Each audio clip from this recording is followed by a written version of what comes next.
నేను పాలిటెక్నిక్ చేస్తున్నాను. ఇప్పుడు శక్తి స్కీమ్ రావడం వల్ల మాకు పాలిటెక్నిక్ వాళ్ళకి వాల్యూ లేకుండా పోతుంది. మమ్మల్ని మొత్తం ఐఐటి వాళ్ళ దాంట్లో కలిపేస్తున్నారు.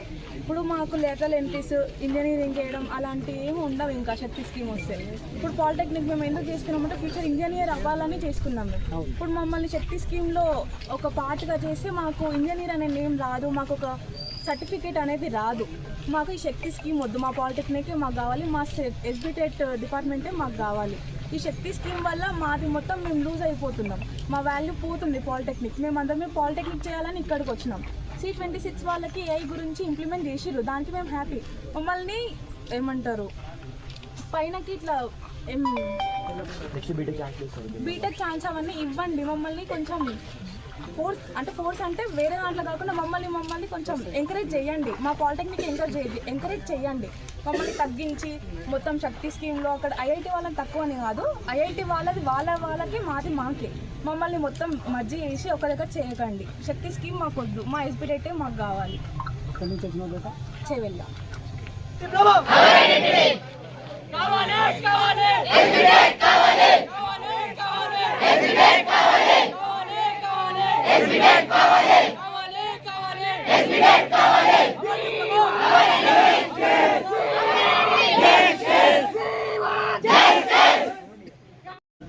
రీసెట్ ఎగ్జామ్ రాస్తాం. మనకి సెకండ్ ఇయర్లో బీటెక్లో లాటరీ ఎంట్రీ ఉంటుంది. ఫస్ట్ ఇయర్ బీటెక్లో ఫస్ట్ ఇయర్లో ఏముంటాయంటే ఫిజిక్స్, కెమిస్ట్రీ, మ్యాథ్స్ అనే బేసిక్స్ ఉంటాయి. ఈ బేసిక్స్ అన్ని ఆల్రెడీ డిప్లొమా స్టూడెంట్ అంటే చదువుకొని వచ్చేస్తాడు. ఇప్పుడు అది మనకి ఈసెట్ అనే ఎగ్జామ్ని క్యాన్సిల్ చేసేయాలంటే ఆ ఈసెట్ క్యాన్సిల్ అయిపోతే ఇప్పుడు మేము అందరి స్కోప్ ఏంటిది, మేము బీటెక్ చదువుకోవాలని చెప్పేసి ఎడ్యుకేషన్ తీసుకుంటున్నాం. ఇప్పుడు మళ్ళీ బీటెక్ చదవడానికి ఏం చేస్తాం, మేము మళ్ళీ ఇంటర్ తీసుకొని మళ్ళీ ఆ పాత వెళ్ళి వచ్చేస్తుంది. అంటే ఇప్పుడు ఇక్కడ 3 years వేస్ట్ అవుతుంది, మళ్ళీ అక్కడ 2 years వేస్ట్ అవుతుంది. మళ్ళీ ఎంసెట్లో మళ్ళీ ర్యాంకులు తెచ్చుకొని వాటికి మన కేటగిరీలు ఎత్తుకొని మాకు కాలేజ్ చూసుకొని మాకు అదో జరుగుతుంది. మళ్ళీ ఇప్పుడు అది చెప్పిన తర్వాత ఇప్పుడు C26 స్కీమ్ ఇంప్లిమెంట్ చేసేసారు అలా 90. నమస్తే బిడ్డ, అందరికీ నమస్తే బిడ్డ. అయితే ఈరోజు వికారాబాద్ లోపల పాలిటెక్నిక్ సంబంధించినటువంటి విద్యార్థులందరూ ఫస్ట్ ఇయర్ వాళ్ళు, సెకండ్ ఇయర్ వాళ్ళు, థర్డ్ ఇయర్ వాళ్ళందరూ కూడా వికారాబాద్ పట్టణంలోని బ్లాక్ గ్రౌండ్ లోపల జత అయింది. వీళ్ళు నిరసన తెలపాలని చెప్పి అనుకున్నారు. నిరసన ఎందుకు అంటే గతంలోనేమో ఈ ఎస్బిటెట్ అనేటిది ఉండి వీళ్ళు first year, second year, third year చదివిన తర్వాత వాళ్ళకు ఫీజులు కూడా తక్కువనే ఉండేటి. తక్కువ ఫీజులతోటి వీళ్ళు కంప్లీట్ చేసుకొని ఒకవేళ వీళ్ళు ఏమన్నా జాబ్లో జాయిన్ కావాలనుకుంటే జూనియర్ అసిస్టెంటో, సీనియర్ అసిస్టెంటో, సబ్ ఇంజనీర్లో ఇట్లా కావాలంటే ఆ డిప్లొమా తోటి వెళ్ళిపోయేటటువంటి వాళ్ళు.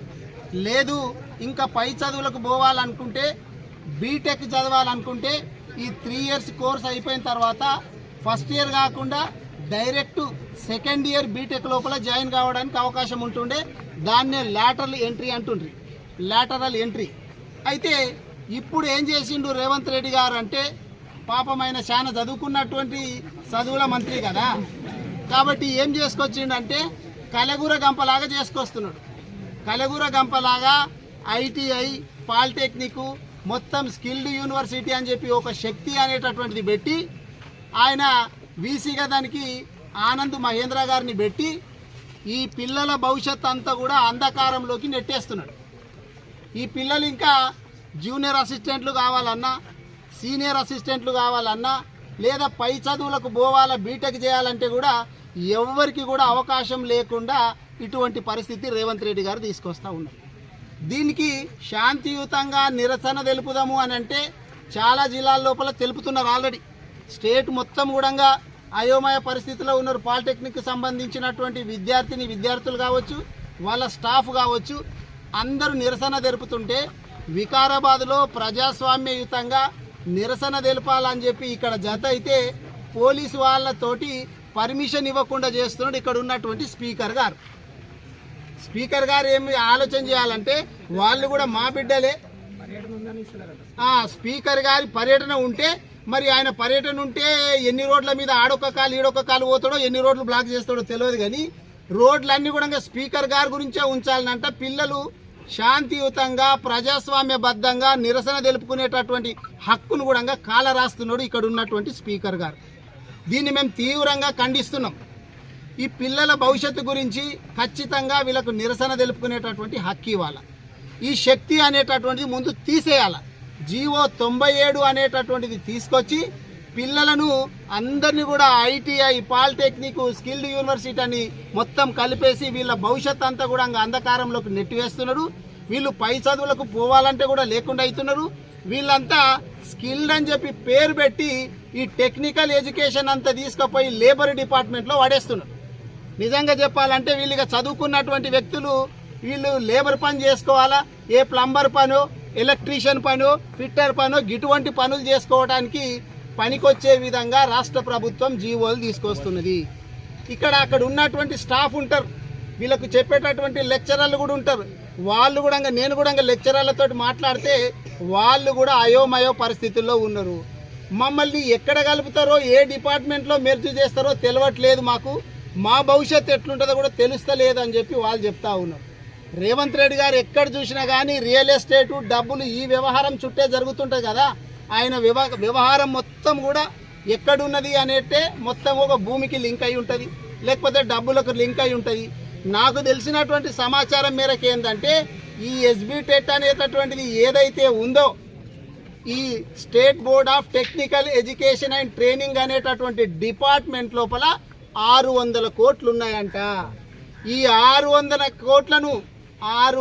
కోట్లను ఎస్బీ టెట్లో ఉన్నటువంటి 600 కోట్లను మింగేయడానికి ఇదంతా కథ చేస్తున్నారు అనేటటువంటిది నాకున్నటువంటి సమాచారము. దాన్ని మేము తీవ్రంగా ఖండిస్తున్నాము. వెంటనే మా డిమాండ్ ఏంది అంటే పిల్లల తరపున, విద్యార్థుల తరపున, అట్లాగే స్టాఫ్ తరపున డిమాండ్ ఏంది అంటే ఈ జీవో 97 జీవోను వెంటనే రద్దు చేయాలా, శక్తి అనేటటువంటి దాన్ని తీసేయాలా. పిల్లలు ఈ పాలిటెక్నిక్ డిప్లొమా కాగానే వాళ్ళు ఒకవేళ జాబులకు పోయేటోళ్ళు ఉంటే పోవటానికి అవకాశం కల్పించాలా. వాళ్ళు బీటెక్ చేయాలనుకుంటే లాటరల్ ఎంట్రీ కూడా మళ్ళీ పునరుద్ధరించాలా. వీళ్ళు ప్రజాస్వామ్యయుతంగా నిరసన తెలుపుకోవడానికి హక్కు కల్పించాలని చెప్పి ఈరోజు మేము డిమాండ్ చేస్తూ పిల్లల తరపున వాళ్ళకు సంఘీభావం తెలపాలని చెప్పి ఈరోజు ఇక్కడికి రావడం జరిగింది.